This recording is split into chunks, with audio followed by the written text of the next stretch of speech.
Episode 1ত আমি জনপ্ৰিয় অভিনেত্ৰী মুনমি কলিতাৰ নজনা বহুতো কথা আমি জানিলোঁ। ঠিক তেনেদৰে এপিসোড 2ত আমি জানিম জনপ্ৰিয় অভিনেত্ৰী মুনমি কলিতাৰ বৈবাহিক জীৱনৰ নজনা বহুতো কথা। তেন্তে জানিবলৈ চাওঁ আহক আমি আজিৰ এই বিশেষ ভিডিঅ'টো। শেষত কমেণ্ট কৰি জনাবলৈ নাপাহৰিব যে ভিডিঅ'টো চাই কেনে লাগিল। যদি ভাল লাগিল তেন্তে লাইক শ্বেয়াৰ কমেণ্ট কৰিব আৰু লগতে মোৰ ইউটিউব চেনেল মুক্তকণ্ঠক ছাবস্ক্ৰাইব কৰিবলৈ নাপাহৰিব। মুনমিবা, মই জানিব বিচাৰিছোঁ আপোনাৰ ফ্ৰেংকিদা কোন প্ৰথমে আপোনাৰ বন্ধু আছিল, বন্ধুৰ পিছত প্ৰেম, প্ৰেমৰ পিছত আপোনালোকৰ বিবাহ হৈছিল। এই যাত্ৰাটো কেনেদৰে হৈছিল আপোনালোকৰ প্ৰেমৰ পিছত বিবাহ? সেই সময়খিনি কিছু মুহূৰ্তৰ যদি আপুনি আমাৰ লগত শ্বেয়াৰ কৰে। প্ৰেম বিবাহ ক'বলৈ গ'লে এতিয়া আজিৰ সময়লৈকে বৰ্তমান 12 বছৰ চলি আছে। 10 বছৰ প্ৰেম কৰাৰ পাছত আমি বিয়া হ'লোঁ আৰু সেই 10 বছৰ কেনেকৈ পাৰ হৈ গ'ল গমেই নাপালোঁ। ফ্ৰেংকিদাও একে লাইনৰ আছিল, ময়ো একে লাইনৰ আছিলোঁ আৰু আমি আগৰ পৰাই তেনেকৈ চিনাকি একে লাইনৰ যিহেতু, কিন্তু আমি প্ৰথমে খুব ভাল বন্ধু আছিলোঁ। প্ৰত্যেকটো কথা শ্বেয়াৰ কৰিছিলোঁ। ফ্ৰেংকিদায়ো মোৰ লগত শ্বেয়াৰ কৰে, ময়ো শ্বেয়াৰ কৰোঁ। গতিকে তেনেকৈ আমাৰ ক্ল'জনেছটো বাঢ়ি গৈছিলে। বাঢ়ি যোৱাৰ পিছত ইজনে সিজনক বিশ্বাসত ল'ব পৰা হ'লোঁ। তেনেকৈ আগবাঢ়ি গৈ আছিল। এদিন যিহেতু মোক মানে কি হয়, ইজনে সিজনক যেতিয়া বুজি পোৱা যায় বা ইজনে সিজনৰ প্ৰব্লেমবিলাক যেতিয়া বিপদৰ সময়ত যেতিয়া ইজনে সিজনৰ লগত থকা হয়, তেনেকুৱা এজন হয়তো জীৱন সাৰথিয়ে সকলোৱে বিচাৰি থাকে। গতিকে ময়ো বিচাৰি আছিলোঁ বা ফ্ৰেংকিদায়ো হয়তো মনে বিচাৰি পাইছিলে চাগে মনে মনে। শেষত মোক তেখেতেই প্ৰপ'জেল দিছিলে বিয়াৰ কাৰণে আৰু মই কিন্তু ফাৰ্ষ্ট টাইম কৈছিলোঁ যে মোৰ ফালৰ পৰা একো আপত্তি নাই, কিন্তু মোৰ ঘৰৰ মা দেউতাই যদি একচেপ্ট কৰে মই ডেফিনেটলি তোমাৰ লগত বিয়া হ'ম। গতিকে আমাৰ বা বিয়া নহ'লেও আমাৰ বন্ধুত্বটো সদায় থাকিব বুলি কৈছিলোঁ। ফ্ৰেংকিদাই কৈছিলে যে হ'ব, একো আপত্তি নাই, মই প্ৰথম মা দেউতাকে সুধিম তোমাৰ। গতিকে মোৰ মা দেউতাক সুধিছিলে আৰু মোৰ মা দেউতাই একো আপত্তি কৰা নাছিলে। এটাই কৈছিল সদায় যে তোমালোক যিহেতু দুইটা একে লাইনৰ আৰু ভাল বন্ধু বান্ধৱী, গতিকে প্ৰথমে দুইটা ছাকচেছ হৈ লোৱা, তাৰপিছতহে বিয়া চিন্তা কৰিবা, এনেকৈ কৈছিল। গতিকে আৰু এটা কথা কৈছিল যে চাবা, যিহেতু তোমালোক দুইটা একে লাইনৰ, কোনেও যাতে বেয়া দিশটো বা বেয়া কথাটো যাতে উলিয়াব নোৱাৰে বা আমি হ'লেও শুনিবলৈ নাপাওঁ। আৰু সেই মা দেউতাৰ সেই কথাখিনিয়ে বহুত আমাৰ দুইজনকে উৎসাহিত কৰিছিলে, আশীৰ্বাদ হিচাপে লৈছিলোঁ আমি আৰু তেনেকৈ আগবাঢ়ি গৈছিলোঁ। একো কমপ্লেইন ফেমিলিক নিদিয়াকৈ বা বেলেগৰ পৰা নপৰাকৈ আমি নিজৰ ৰিলেশ্যনশ্বিপটো আগবঢ়াইছিলোঁ প্ৰেমৰ। গতিকে তেনেকৈ থাকোঁতে আমাৰ 10 বছৰ পাৰ হৈ গ'ল। আৰু আপুনি এইবাৰ যথেষ্ট সময় পাইছে নিজৰ ঘৰখনক সময় দিবলৈ, নহয় জানো? পাৰ কৰিলে সময়বোৰ এইবাৰ খুব ভাল লাগিছে। লকডাউন যিহেতু হৈ আছিলে, আমি ইজনে সিজনক সময় দিবলৈ খুব সময় দিবলৈ পাইছোঁ। খুব এনজয় কৰিলোঁ, ঘৰতে ফেমিলিক টাইম দিলোঁ একচুৱেলি।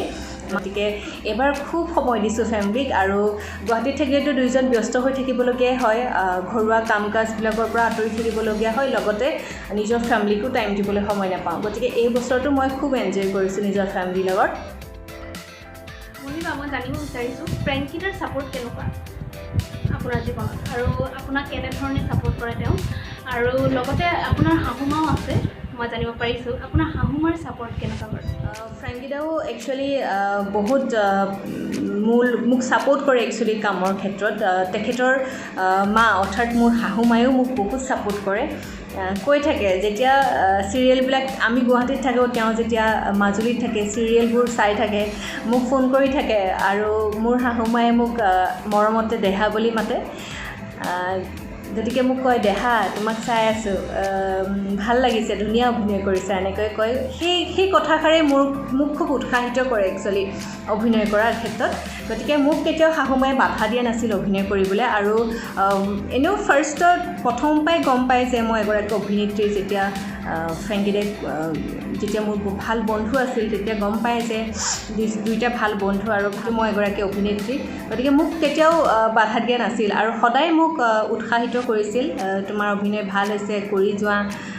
বা যেতিয়া মই চাদৰ মেখেলা পিন্ধি ওলাওঁ চৰিত্ৰত, তেতিয়া মায়ে কয় এনেকুৱা কাপোৰযোৰ এইটো কালাৰ পিন্ধিবাচোন, আমুক তামুক, তেনেকৈ খুব মানে ছাপোৰ্ট কৰে। গতিকে খুব ভাল লাগে। মোৰ শাহুমা হিচাপে মই সেইখিনি খুব মানে বিচৰাখিনিয়ে পাইছোঁ আৰু শাহুমাৰ পৰা। গতিকে খুব সুখী মই।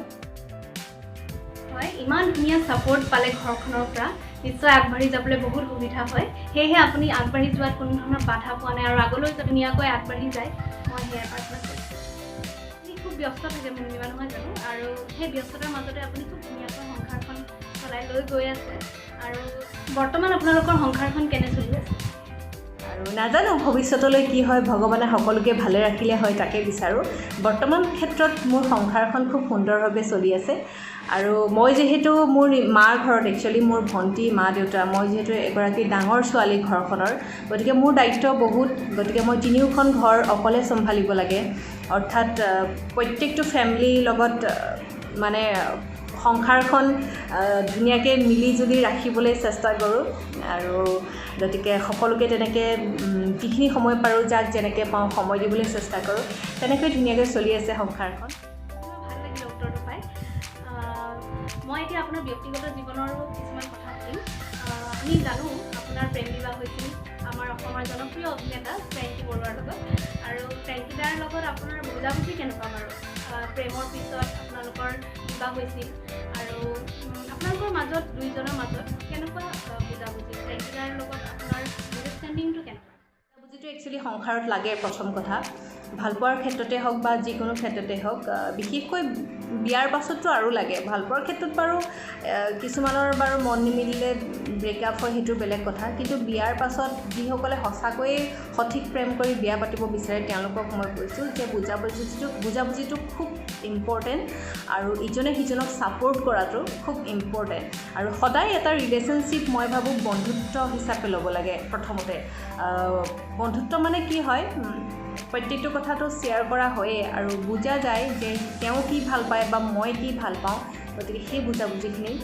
থাকিব লাগে বুলি মই ভাবোঁ আৰু ফ্ৰেংকিদায়ো মোক কাহানিও আপত্তি কৰা নাই আগৰ পৰাই আপত্তি কৰা নাই আজি ডেটতো আপত্তি কৰা নাই অভিনয় জগতত আৰু মোৰ মা দেউতাও আপত্তি কৰা নাই বা মোৰ শাহু মায়েও আপত্তি কৰা নাই আৰু সকলোৱে আশীৰ্বাদ কৰে সকলোৱে ছাপোৰ্ট কৰে বা শেষত মই ধন্যবাদ জনাইছোঁ ইমানখিনি আপুনি সময় দিলে মোক আৰু ইমান ধুনীয়াকৈ আপুনি মোৰ প্ৰশ্নসমূহৰ উত্তৰ দিলে খুব ভাল লাগিলে আপোনাৰ লগত কথা পাতি নজনা বহুতো কথা আজি মই আপোনাৰ জৰিয়তে জানিব পাৰিছোঁ আৰু ভিউৱাৰ্ছসকলেও মোৰ গম পাইছে আৰু মোৰ পেজৰ জৰিয়তে আৰু মোৰ ফালৰ পৰা আপোনালৈ খুব মই শুভেচ্ছা জনাইছোঁ আগন্তুক দিনবোৰত আপুনি খুব ধুনীয়া ধুনীয়া অভিনয় কৰি যাওক আৰু আপোনাৰ অভিনয়ে দৰ্শকৰ মন জয় কৰিবলৈ সক্ষম হয় যাতে ময়ো শুভেচ্ছা জনাইছোঁ আপোনাক আৰু তোমাকো মই বহুত বহুত ধন্যবাদ জ্ঞাপন কৰিছোঁ ইমান এটা ধুনীয়া পেজ মুক্ত কণ্ঠ মোৰ ইণ্টাৰভিউ লোৱাৰ বাবে আৰু মই শুভেচ্ছা জনাইছোঁ তোমালোকৰ পেজটোৱে যাতে বহুত দৰ্শকৰ মন জয় কৰিব পাৰে আৰু খুব সুন্দৰ সুন্দৰ ভিডিঅ' বা যিকোনো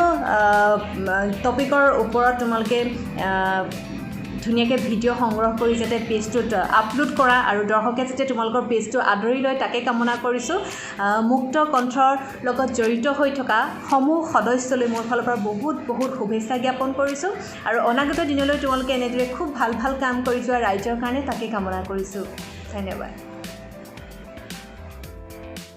তেন্তে মোৰ আজিৰ ভিডিঅ'টো ইয়াতে সামৰিছোঁ ভিডিঅ'টো চাই কেনে লাগিলে জনাবলৈ নাপাহৰিব আৰু লগতে মোৰ চেনেলটো ছাবস্ক্ৰাইব কৰিব লাইক কৰিব শ্বেয়াৰ কৰিব আৰু ভিডিঅ'সমূহ কেনে লাগিছে আপোনালোকে কমেণ্ট বক্সত প্লিজ কমেণ্ট কৰি জনাব তেতিয়া মই গম পাম মোৰ ভিডিঅ'সমূহত কি ভুল হৈ আছে নাই হোৱা আৰু আপোনালোকেও মোৰ ভুলসমূহ আঙুলিয়াই দিব বুলি মই আশা কৰিছোঁ আৰু লগতে মোৰ মুক্তকণ্ঠ পেজটো ফেচবুকত গৈ আপোনালোকে ফ'ল' কৰিব তেন্তে মোৰ আজিৰ ভিডিঅ'টো ইয়াতে সামৰিছোঁ আজিলৈ আহিছোঁ ধন্যবাদ